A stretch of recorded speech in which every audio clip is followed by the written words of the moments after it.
Kembali ke Kiai Haris berkaitan dengan bagaimana kita memahami sebuah mazhab. Bagaimana mungkin ketika Rasulullah menerima satu sumber yang sama, Al-Quran dan hadis, tetapi muncullah banyak perbedaan dalam memaknainya, Kiai. Subhanallah.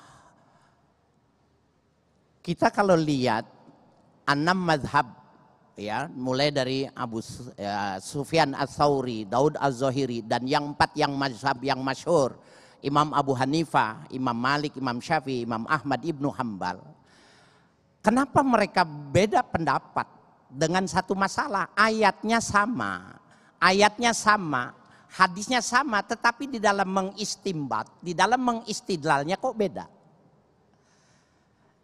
Banyak faktor yang menyebabkan perbedaan itu. Tetapi yang sangat menonjol bahwa pensikapan terhadap 2 hal dalam ibadah, amrun ta'akuli dan amrun ta'abudi, itu menjadi sangat, ada yang lemah, ada yang dominan. Dan ini menjadi sangat penting nih jawaban ini untuk kondisi kita mensikapi orang yang tidak semazhab dengan kita, yang berbeda pendapat. Ini menjadi pengaruh nih Bapak Ibu sekalian, ya, Bapak yang ke masjid. Imam mau ke masjid nyium istrinya, kemudian masuk jadi imam. Bapak gimana perasaannya? Enak nggak sholat sama orang yang nyium bininya dulu terus jadi imam? Kalau kita punya sifat toleransi, maka kita nggak jadi masalah, karena memang orang ini dari Mekah, mazhabnya berbeda. Dia mencium istri, senggol sama istri nggak batal, nggak jadi masalah. Tetapi makruh memang kita ikut kepada dia dari lantaran melahirkan sak di dalam hati kita. Tetapi secara hukum tidak mengapa.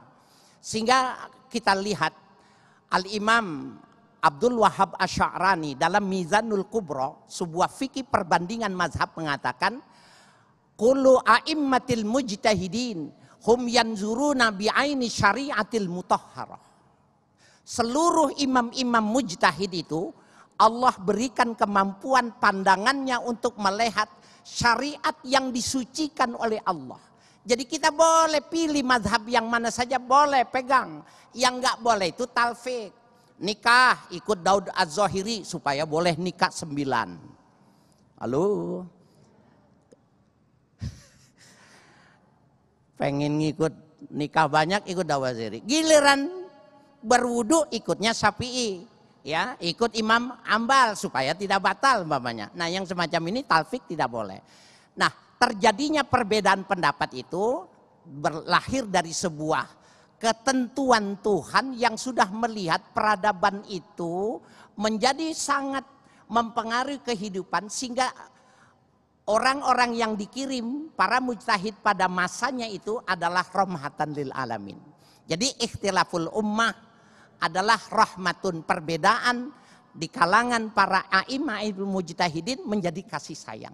Boleh dipilih, karena memang nanti itu ya, pendekatan yang sifatnya ta'abudi, ta'akuli, pendekatan yang tekstual, yang kontekstual, dari 4 mazhab ini kan kelihatan.